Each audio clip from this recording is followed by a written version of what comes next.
Welcome to Pirate Living Podcast. We are your hosts, Kristen and Karan. On this podcast, we are highlighting ordinary people living extraordinary lives. These are pirates who take small, bold actions daily to create social change. Pirate life is all about rebelling and breaking the rules for good. Creating lasting social change starts by first breaking our inner rules. After all, the hardest rules to break are your own. The pirates we highlight have dedicated themselves to creating good trouble. Today, we're sitting down with our dear friend, Patricia Kelly Zito, aka Patty. Patty is a funtrepeneur and has worked throughout the years in youth development and nutrition.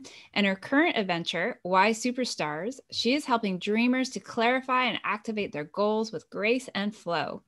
Patty is also one of the most extroverted extroverts we know. So we're really looking forward to seeing where this conversation takes us today. So welcome to the show, Patty. That's a great description. Read all about it. The most extroverted extrovert. It's a pretty awesome. Apt description. I love it. Awesome. I talk about extraordinary lives, so I love the extra talk. Well, we're really excited for you to join us today, and we would love for you to start by just weaving us the tale of your own pirate journey. I mean, if it's private, you can say if it's private, that's cool. If you want to share, I'm cool. Transparency here. Yeah, I want to. It's 1987. Do you recognize this song? Let's see who's the first one. I hope YouTube doesn't block it. Oh. Negation acknowledged. If they do, they do. I'm the only one that watches. Oh, yeah, Man in the Mirror.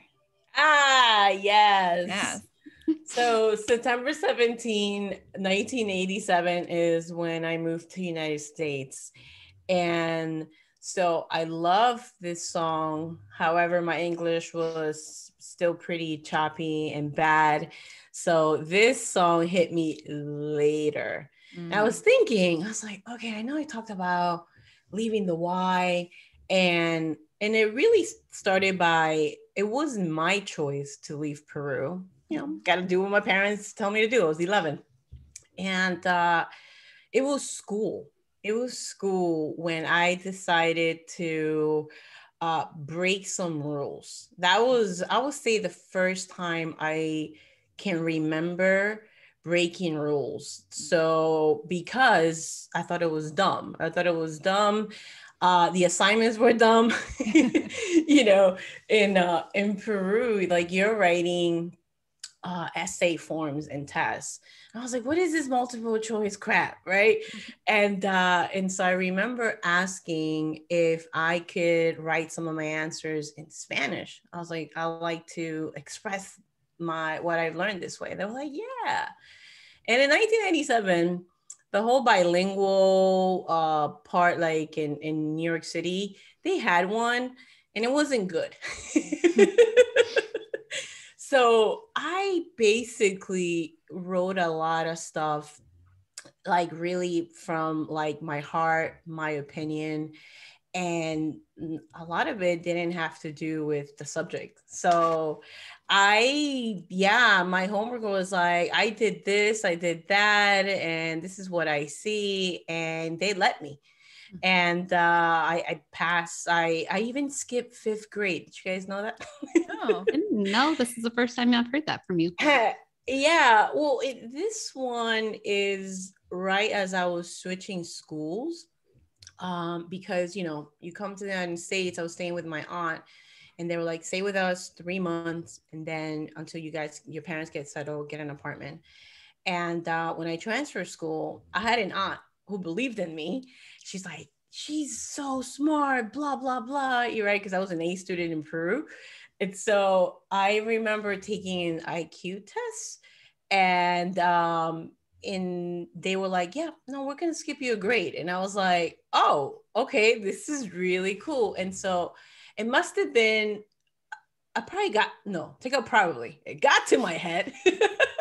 So I was like, oh, if I could skip a grade, I could skip my homework. I could write whatever, because, you know, and this is for subjects that it didn't make any sense to me at all. So yeah, I was thinking, I was like, what am I gonna share? It started in school. I didn't get it.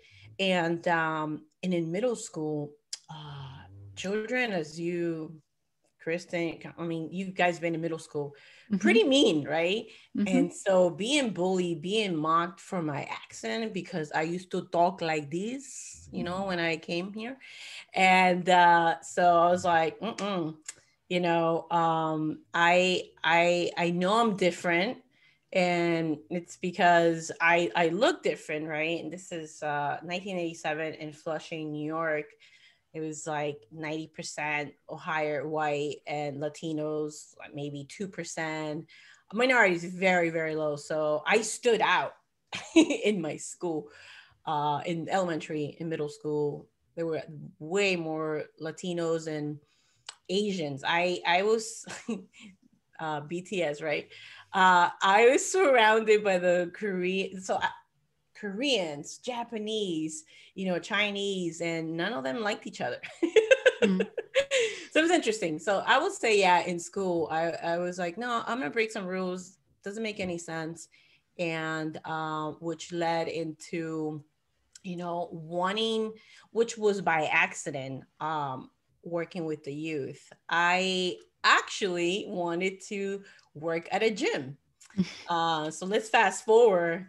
I lived in 22 places my whole entire life. So lots of moving. So here we are back in New York, New York City. This is now 2000. I want to work at a gym. I had moved back from Florida, and I print out my resumes. I went out there and I gave my resume to most of the gyms. Remember the yellow pages? You guys remember that? Yeah. So I ripped that out and I went to all the gyms in Flushing. And my last place was the YMCA. So I get there, and I go straight to the gym, give my last resume. And they're like, all right, we'll call you. We're not hiring. We'll take your resume. Awesome. Walk up the stairs. I see this sign that says hiring now. And it says summer camp. And I'm like, oh, okay, hiring now. Sweet. Let's go find out. So I get there and I, knocked on the door, and it's, oh my goodness, did I forget her name? I'm so sorry. Blank person. It was 21 years ago. It's okay. She's listening and now she's offended. Oh man, it's blank. She comes, she's like, what's going on? I was like, are you guys hiring? She goes, yes, we are. I was like, awesome. She's like, can I have your resume? I was like, well, I gave my last one downstairs. I do have my USB. Would you mind printing that out? And she goes, what? She's like, you got some guts to come apply and asking me to print your resume. And she goes, you got yourself an interview. And I was like, oh, sweet. So that interview was for an administrative position. Before that, all I did was like receptionist work. And I'm also 23. I'm pretty young. I had dropped out of college. And so I'm not young. I was for summer camp positions usually are 17, 18. I was 23. So I applied for administrative assistant. And at the same time, they told me, you know what? Let's also interview with working with children. Have you worked with children? And I was like, yeah, sure. Babysat here and there. Yeah, let's go for the interview. So anyway, long story, I got the job as an administrator. So I am ready day one of camp. I'm there. I was like, this is going to be awesome. I get to the assembly where all the kids are. And Billy, this one I do remember. Shout out to Billy. Billy comes and, oh man, I regret throwing this shirt. And he throws me a summer camp counselor shirt, like literally almost in my face. He's like, Patty, so-and-so quit, forget the administrative thing. You are now counselor for the 6 years old. And I was like, what? I was like, you're kidding me. And he's like, yep, put on the shirt. We got to go chop, chop, chop. We got to get the kids on the bus.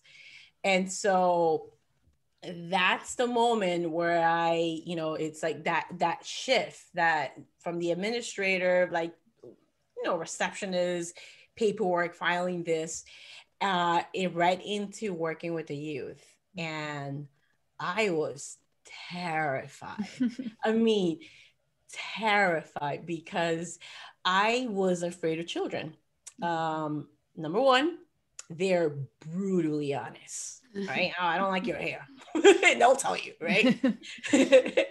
And number two, they could see right through people, right? Like, I don't trust you. I trust you. I don't like you. And so I was like, oh boy, right? Like, and yeah, and that literally was when it changed my life. You know, you guys remember the movie Superstar that came out in 2000? Mm-hmm.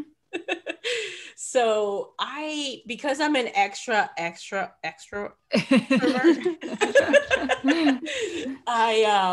I remember I was like, that's it, you know, it's like we're all superstars.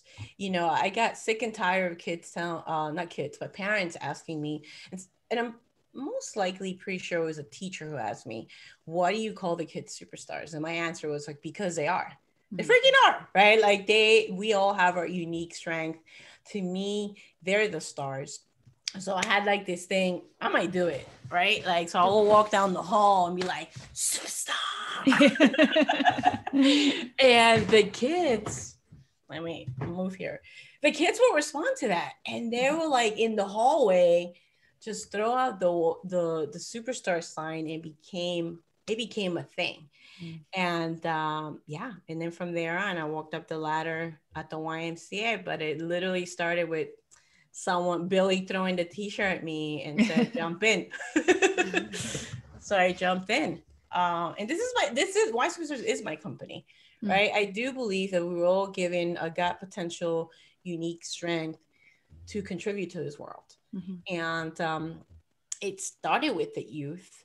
And then I realized that the best form of youth development is by us, the adults, living that life to the full, like that from your strength. And that is my company, you know? And so, yes, my jam is goal setting because that's my invitation. Because I want to talk to the dreamers out there, right? The ones that said when they were maybe possibly 6 or 7, you know, I want to be this, you know, and to stay away from the clouds, and you know what to do, right? And to get that into paper and pen. So yeah, that is the superstar journey. That's awesome. Before we ask another question, I want to ask Karan, which one of the dogs is snoring right now? Oh, that's both Benny and Daisy. And I was just very lightly, not kicking them. They're both under my desk. I'm tapping them with my foot to try and wake them up. Because yes, I have two mascots. The smallest dogs snore the loudest, and they're both curled up under my desk right now. So, and I ask because every now and again I'm hearing their little snores, which I love. And so if you hear a little like that wasn't even, but that's what it is. Those are super headsets. I didn't hear it. Well, then again, I was talking, so how am I going to hear that? And these mics pick up everything. They do. So anyway, I love to point out when the dogs are there, like when Pierre's visiting us. Yeah, I have 3 sleeping dogs at my feet right now. 2 of those, the smallest ones, are snoring their little heads off, but they're quiet right now because I didn't kick them. I lightly tapped them with my foot. Anyway, so back to Patty. Now that you've met our mascots. Yes. Real life. Yeah. Okay. So the work that you're doing right now with YSuperstars, what is that social rebellion that you're starting with the work that you're doing? Yeah. With the entrepreneurship classes or courses, workshops, well, the school system calls it workshops. I mean, it cannot be lessons, no way, right? teachers do that. Who am I to be doing lessons here? Is there some bitterness there? I definitely have a chip on my shoulder with teachers. Oh, absolutely. Like when you guys began like the Enlifted Educators, I was like, no, not doing it. But I did it because of you guys, you and Kayla. We're all educators in one way or exactly. another. Exactly. Yeah, it will be starting to talk about when we fail, what do we do? It's not if, it's when. It's when we trip, when we fall, when we make mistakes. How do we get up, and how do we anticipate that, and what do we do? And so it's real talk, right? It's like, this is how life is, right? It's you know, it's not by the book. And if you ask Jimmy, he would tell both of you that I am totally by the book when it comes to like policies and procedures. So I'm growing in the sense of, you know, we began the story of me getting hired as an admin. I went up the ladder because I was great with children and I improved. And I took the admin part seriously too. And so those are like the two legs to the analogy that I made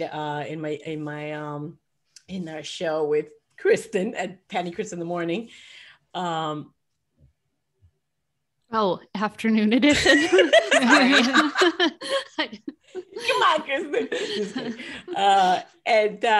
Yeah, so the analogy of having both legs is important. So like the admin is good, and then like the creative, the mission is as important.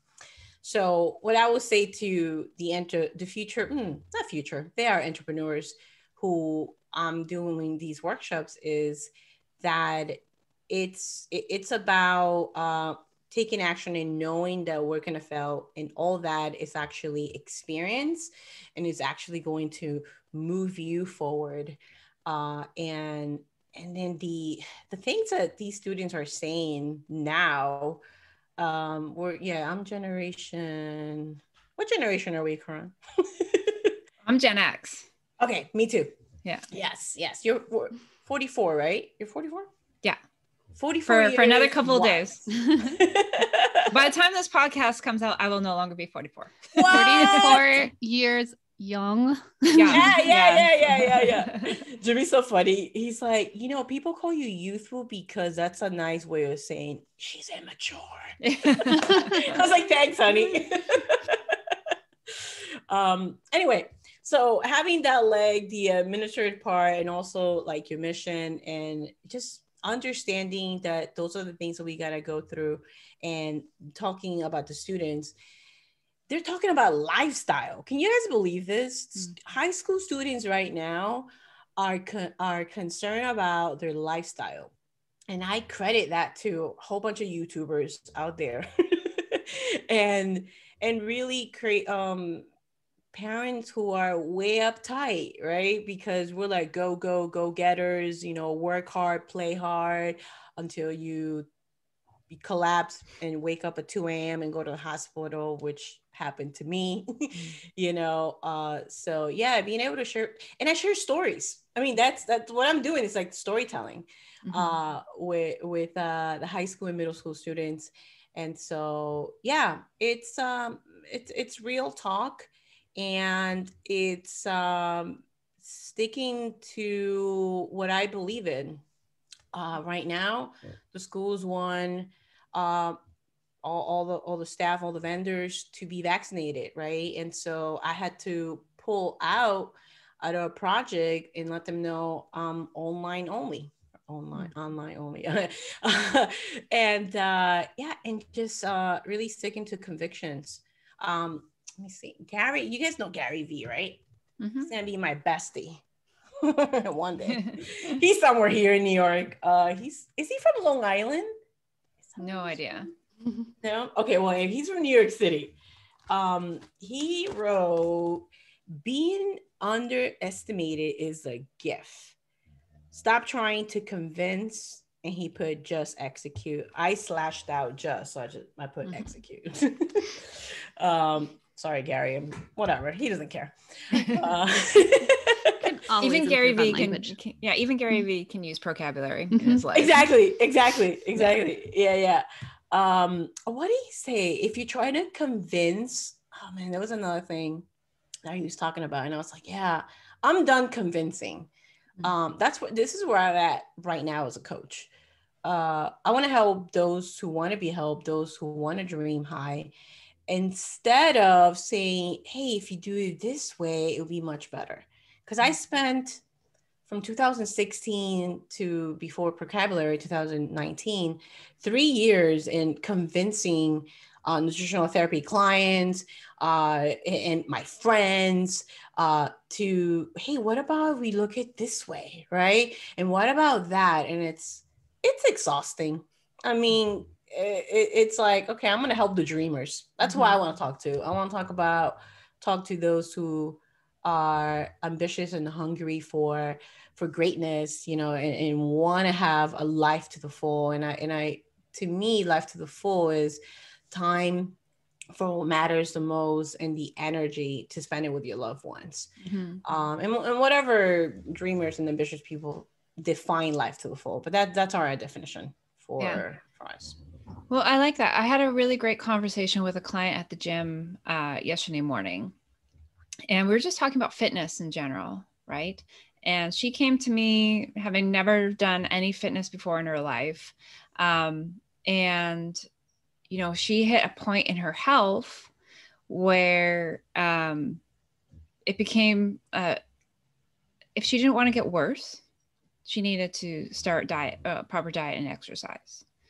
And we're just talking about this idea of convincing people that they need to go to the gym. She's like, before that point, there's no convincing me that I needed to do fitness or take my diet seriously. She's like, so people need to stop trying to convince people. So I love what you said about that. And she said, it wasn't to this point where the doctor was like, if you don't do this, these are the consequences. And yes, we tend to be more motivated by fear, right? So it was the fear of her progressing into these more dire consequences than what she already was dealing with.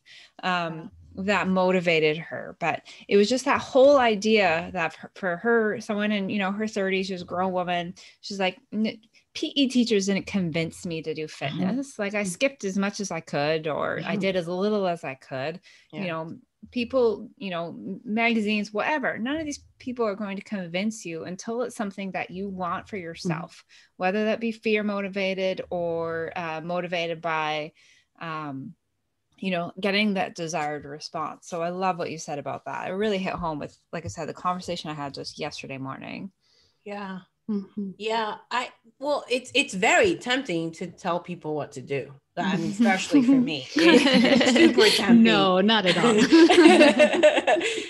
You know, and as Mark continues to share about like how we have this clean coaching where we ask questions, we get better asking questions, so people can land in their own conclusions to activate.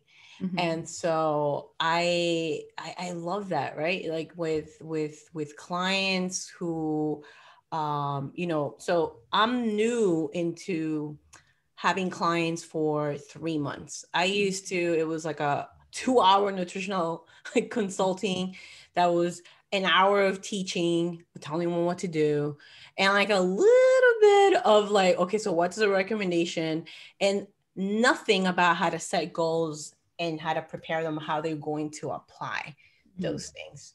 So, and when people get right into their own reasons, they'll activate, they'll know what to do. Because we know it's their own story, right? That's really blocking, keeping them inactive. So yeah, yes, it's a good reminder. So this is good already. It's like, and saying this out loud also keeps me accountable when that thing comes out of my mouth, because guess who keeps me more accountable? I'm not telling him what to do. Are you referring to Jimmy? Do you guys watch Parks and Rec? Okay. What is the name? Oh my goodness. The main character's best friend. Oh my gosh. Anne? Yes. So when she called, oh my gosh. And what is the main character's name? Look at me. Leslie. Thank you. She goes, Leslie. She calls Leslie a steamroller. Mm. And it was something about drinking red wine. And Leslie's like, white wine or red wine, whatever, gives you a headache. And she goes, it's my headache.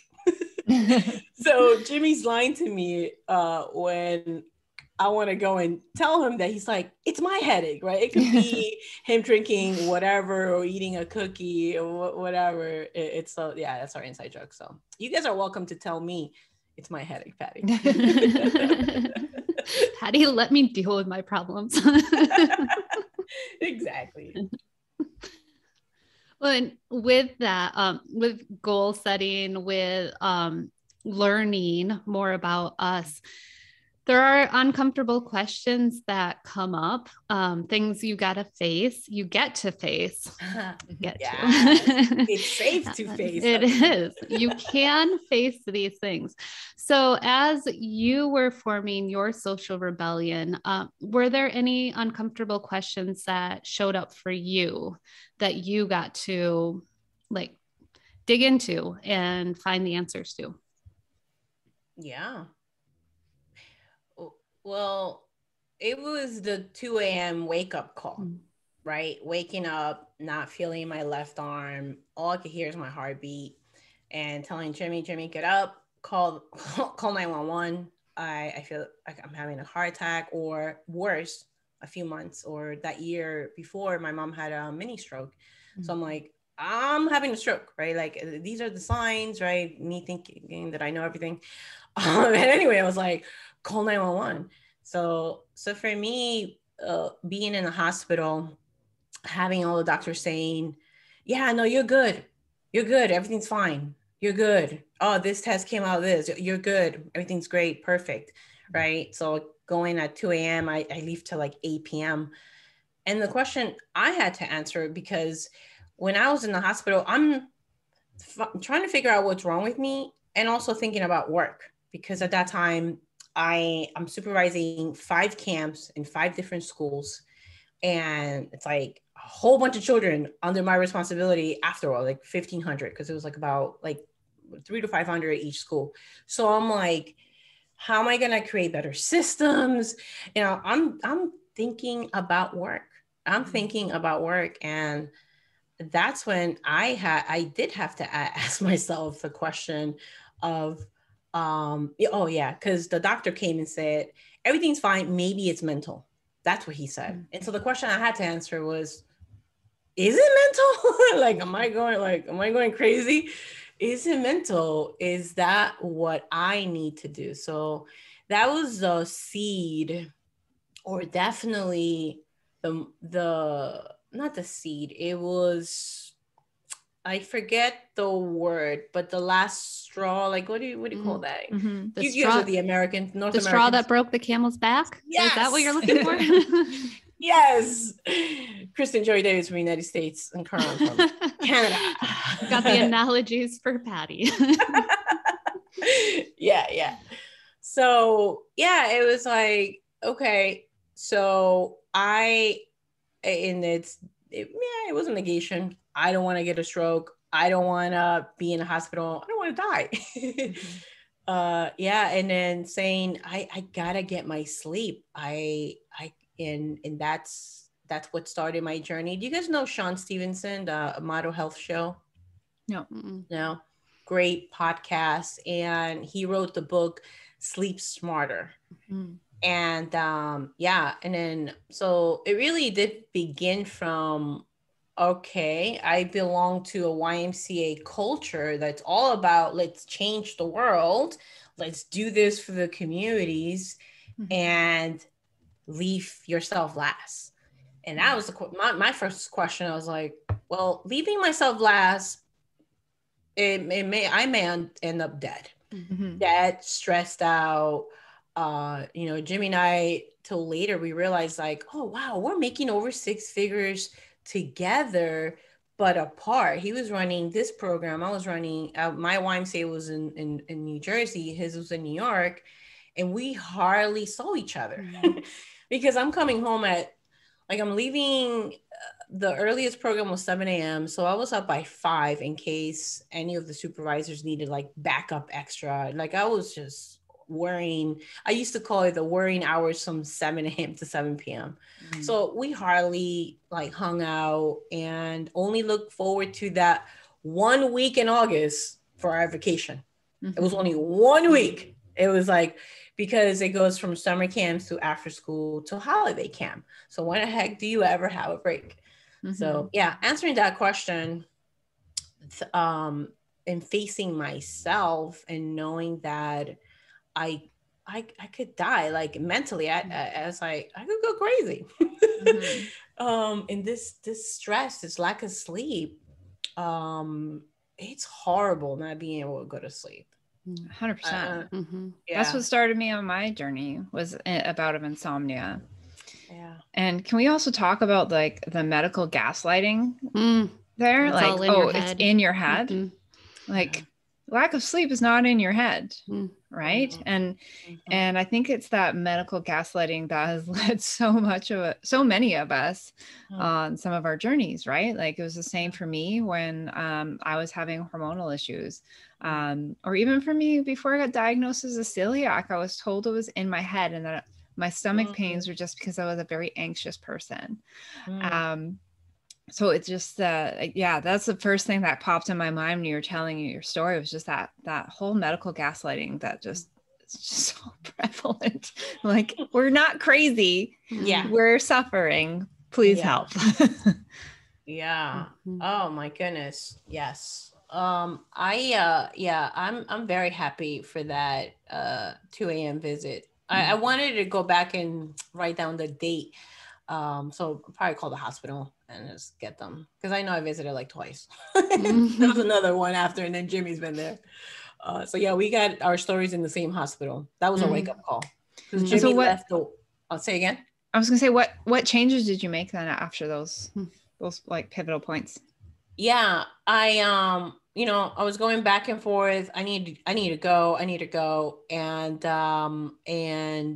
Jimmy was like, you know what? We gotta like get out of this apartment. We should buy a house. Following the American tradition steps, right? We just got married, and then let's have children, right? All these things. And so I did resign. A week or two after, or shortly after, I will say like within the month. And my supervisor said, there's another YMCA that is looking for more of an executive position. It's not the title, but I know they're hiring. And so a week later, and what she meant by that is that there will be less of me boots in the ground and more definitely just handling everything in the office. And so it will be less stress.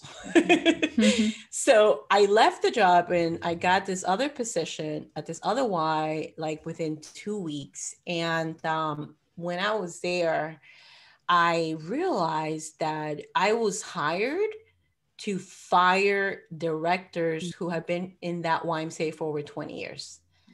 And I didn't know that. And when I found out, I was so upset. Like, you passive aggressive leaders, you're going to hire me to do the dirty work and make it seem like it's their idea. And I was blown away. And I'm very happy that I did have that talk with the CEO, and he apologized. He's like, we did you wrong. I was like, oh, wow, that's big. So shout out to, you know who you are. Yeah, when he said that meant a lot to me. That's when I knew I left the Y for good. That was the end of, because firing folks who have given their life to a community, was super stressful. And I had 2 offices. I was overseeing 2 branches, and I'm thinking I'm super cool. Oh, yeah, this is awesome, right? I got an office here, an office there. This is amazing. And it was very stressful as well. And so I was like, nope. I gave 3 months in advance. That's why I was able to have these conversations and tell the CEO, and, you know, and then that's when I decided I am going to have my own company. I'm going to have my own youth programs. And that's, I mean, YSuperstars started with, Lego robotics, tutoring, and basketball. Those were my 3 programs. And, you know, I was like, should it be for profit, nonprofit? And really realizing that social change can happen with a profit company, because my whole experience was a nonprofit. And so looking at people for profit that were making a difference, I was like, this sounds amazing. So, but yeah, it was from, we're going to lead from top down. Like, it's got to start with me, and I get to do the dirty work, you know, like it's gotta be us, and then how it trickles down to, you know, my leadership team and then line staff. And it needed to begin with me. So I decided to, with that conversation with the CEO, that I was going to be the best CEO that I can be. So, so yeah, that's, it was, so I'm very grateful that he actually said that, and he very helpful for my heart. Yeah. So I was like, peace. Well, tell us more about what you're doing with YSuperstars. Yeah. So for right now, it is on coaching the adults. Today, I have a call with a teen from an adult who called me saying, my teen is so disorganized.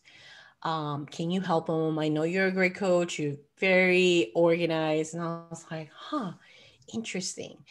I keep getting all these calls to work with the youth, right? Like, hey, do high school, do middle school. And I'm like, I want to work with adults. And I told myself after, you know, doing high school that I was going to start saying yes to opportunities. And the most interesting thing is that this mom also told me that because I invite her, because her other children are part of my Wacky Wednesday. Wacky Wednesday is every Wednesday I meet up with elementary kids, school kids. They started in the pandemic, and we do a whole bunch of games. I wanted to help parents. Hey, I don't take your kids. Well, you go cook or do whatever, and we're gonna be wacky. So I was telling her, because she has other 2 kids in there, to remind them, and then she tells me, oh, life is so hectic and I need a reminder. And I'm like, so I paused, so like biting my tongue, because I wanted to say, oh, do you want to book me for a call on getting organized, right? Like, that's what I really wanted to say. And I paused, and she paused, and it was like the uncomfortable silence that I was biting my tongue not to be the first person to say anything. So, Patty, I'm impressed. Yeah, I was impressed too. I was very impressed, because, yeah, I mean, she's a friend, and I was like, no, yeah, I can see YSuperstars helping the family, and once I keep open to how people see me right now, people are seeing me as organized, and it goes back to my story. Okay, admin is a leg of mine, like administration, organization is a leg, and I'm gonna go ahead and say yeah. So I am gonna go see him, and I also started thinking this is a great door to then start seeing parents, to then start seeing the whole family. So yeah, and so I'm coaching. That's what I'm doing, and I'm facilitating workshops. I love talking. I'm learning that yes, I'm an engaging presenter, and mix that up with lots of questions for people. So, and Kristen, like, she's my accountability on that.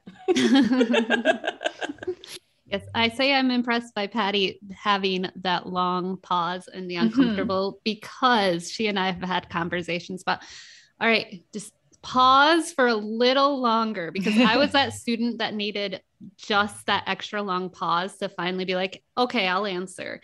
But if you're the person that's like, I'm saying something and I'm going to rush into the next because nobody's answering, I would stay quiet. So you had to be quiet long enough to get someone like me, to talk. So I'm like, Patty, just a little longer. So she'll usually take a drink of water and be like, I'm stopping, I'm waiting. So yeah. Yeah. Jimmy's been telling me this for the longest time. So I was recently telling you, Kristen, right, how much you and Jimmy are alike. And so those are also all those signs, because like after every class, you know, we have powwow. Kristen, what can I improve on? And it was like the same thing. You've said that a couple of times. So yeah. I, you know, when I pause, you know what I envision?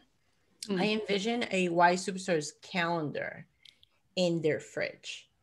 I mean, and that's why I was like, yeah, that's a good one. That's a really good one, right? Because a weekly calendar can dramatically change, because what it is, you don't keep the appointments in your head. And I know you guys are, you know that, you know, you have calendars, but there are many moms out there, parents walking around with chickens without heads because they don't have a calendar. And you think like, I mean, by this time, I mean, who doesn't have a calendar? Well, many people. Yeah. It's crazy to think about. Like, I live out of my calendar, my many calendars. And, you know, there's so many free, like we use a free app called Cozy, which is like a family calendar where we could put all of our appointments in. And so people will know, like, so Sean knows where I am, when I'm at the gym coaching, when I'm doing this, right? So it's really helpful. Like, and I can see, oh, you know, Amy has a pro D day from school today. Like, otherwise, how am I supposed to know that? Like, I'm supposed to remember that, or, you know, so yeah, there's some really good free resources out there. Cozy. Just like Cozy. Yeah. Thank you for the resource. Yeah, no problem. It's what we use to keep track of our together lives. So like, it doesn't need to know I'm coaching this person, then this person, this person. I need to know that these 4 hours I'm going to be working at the gym, right? So it just helps us to keep track of. Did you say together live? Yeah. That is so cool. I love the sound of that. Just like you're off the scale. Genius. Genius. Well, Patty, you have a special name for journaling and planner. And what is that? Look at you. I love you. Yeah. Because I saw the calendar and I saw the digital product that I am, it's been 3 years, 2017. So what's that? It's 5 years? Oh, almost. What? So I've been working on this product for 5 years, and it's called the Journer, which is a journal plus a planner in one. Because I keep hearing, oh, it was me. I'll have like 3 different, like a calendar, a journal, and it was like so many things to handle, and my phone. So I've been, when I say working on it, so just applying it myself, see what works, changing the language, or not so much like the design of it. I like it. And yeah, I'm just making sure I've done it for my niece. So that I've done one for kids. So I use ARC, which is the big binder. So I like the big, and then I've done the mini for my client, and they love it because it fits in their purse. And so figuring that out, I was like, oh, it's a lot to have a product, like a physical product. So I want to start with the digital. So we're going to do the digital journal, And that's when you say the together life for the whole family, I'm like, oh, that is so sweet, right? Because my vision, it's for a mom, a dad, and their teen to also have a place where they could share calendars, if I do it digitally, right? So they could be anywhere and just see, okay, because some of the teens don't drive. Mom has this appointment, so I'm not gonna book going to the mall at that time or something like that. So yeah, this digital one is getting me really excited. So thank you so much. Do people still go to the mall? Well, teens do. Do they? Do those still exist? I think teens do. Yeah. Yeah. Yeah. So another app that we use is called Life 360, which basically it's to track we got it to track our teen. Now we're all on it. Now I've also got my parents on it because my parents are elderly. I want to know what the hell they're up to too. Yeah. So we're all on it, but yeah, watching like, where's Amy? Like, oh, at the mall. Yeah. I didn't even know those still really exist. Yeah. I hate the mall. I hated it as a teen because I will compare myself and, body image, right? Like it. Yeah. Sorry. I know hate's a strong word. Yeah. Well, the mall is definitely where we hung out because now you can just get some fries and sit for hours and gossip and do whatever it is that you want to do, hang out with your friends, right? Those shows that take place in the 80s to be like, this is what the 80s were like, and early 90s, they're accurate. Accurate. Yeah, that's where we went. We went to the mall. It was dry. Yeah. I was that high school student. Wow, talk about beginning of wanting to be a pirate or different or create good trouble, and I still remember it was maybe two years ago, about having an actual vision of where I was in the mall in Miami, Florida, second level, it was a shoe store. And I remember standing there feeling really angry. I was working. My first job was a sales job at the Garage. Do you guys know that store? It's a men's store. Oh, men's? No, here's a kid's store, like a teen store. Oh, really? The Garage. Yeah. The Garage is a men's store, and it was my first sales. It was on commission, and I learned a lot from my manager. And I was in 11th grade. I was a junior in high school, and I remember just being so angry, at the fact that I had to work, and then B, that I was not fitting into all these clothes that I wanted to.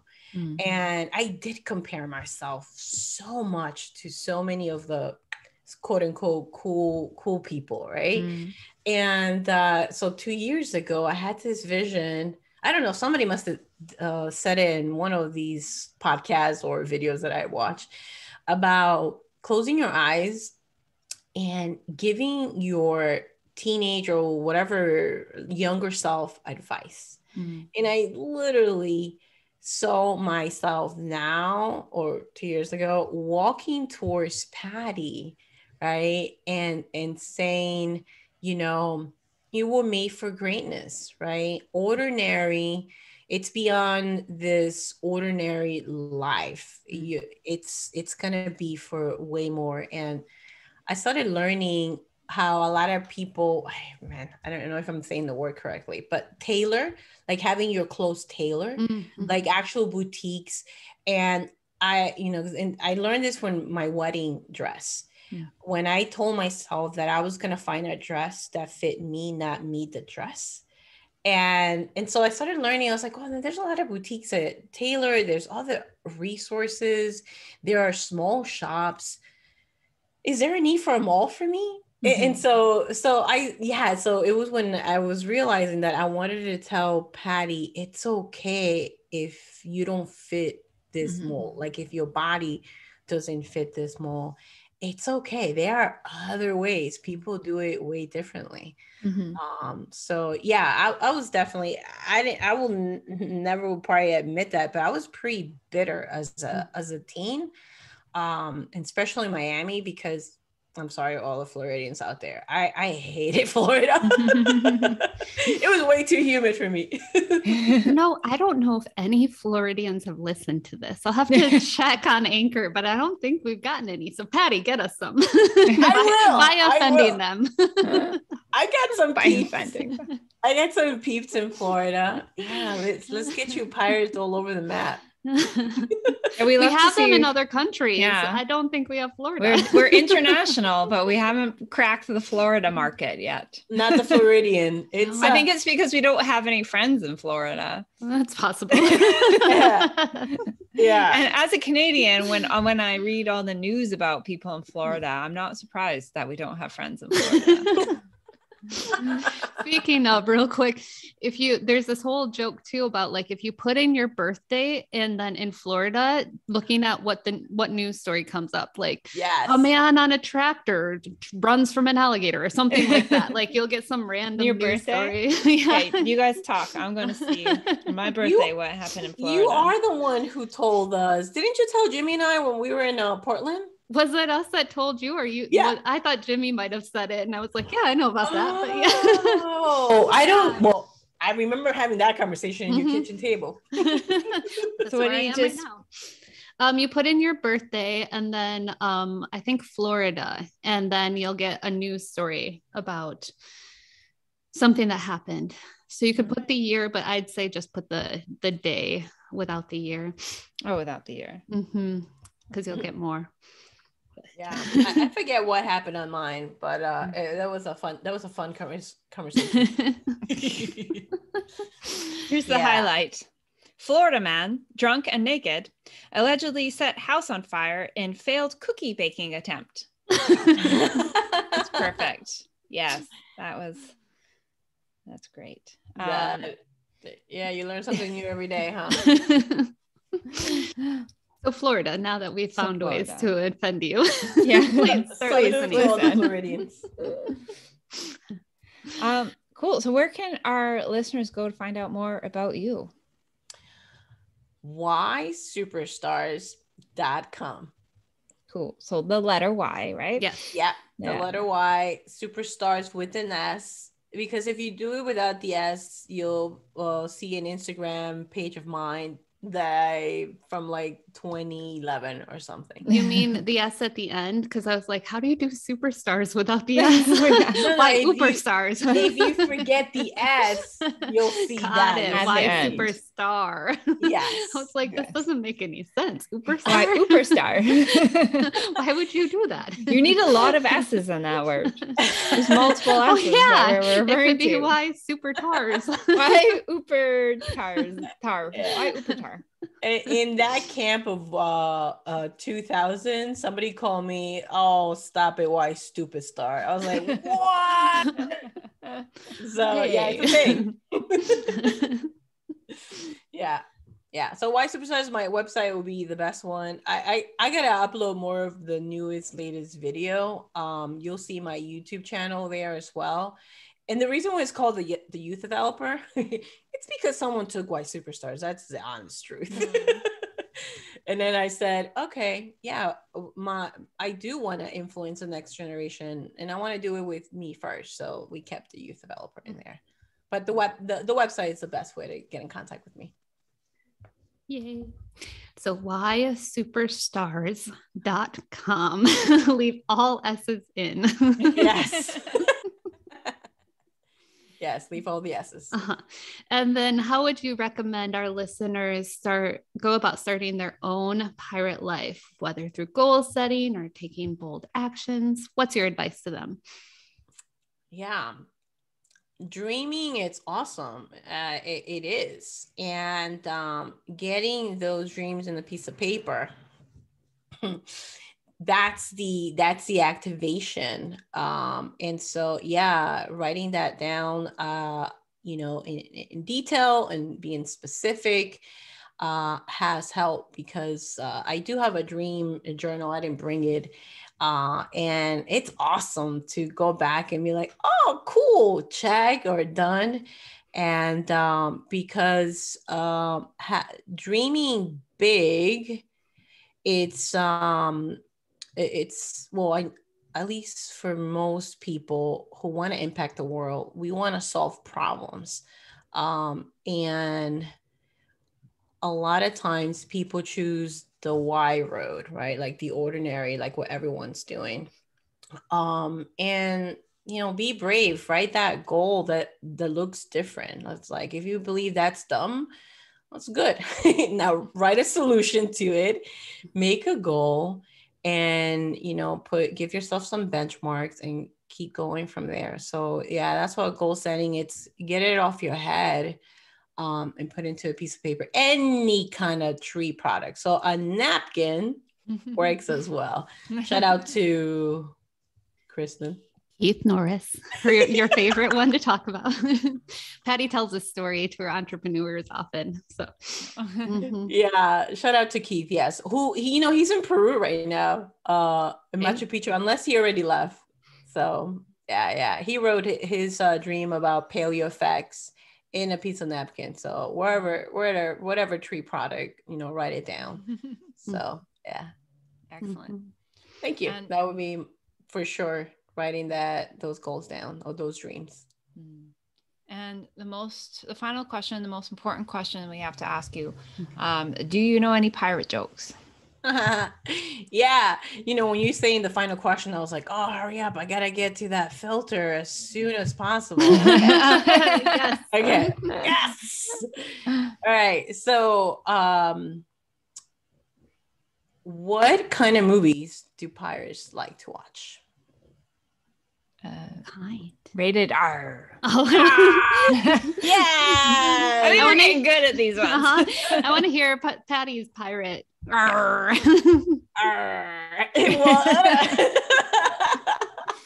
Latinos, we know how to roll that R. Yeah. Right? Oh, do it again. Do a Latino pirate. Ooh, that's a central pirate. Say it again.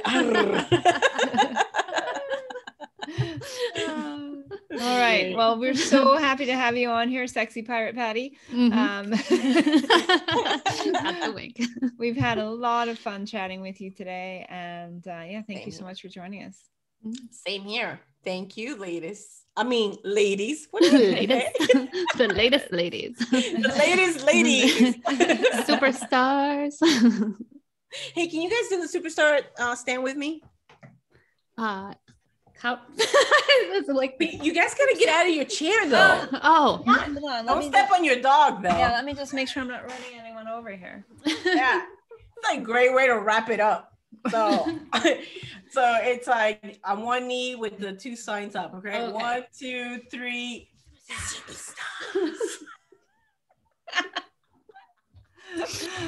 We're gonna have to go back and take a screenshot of that. It's rock and roll, guys. There are no rules. This one goes to 11.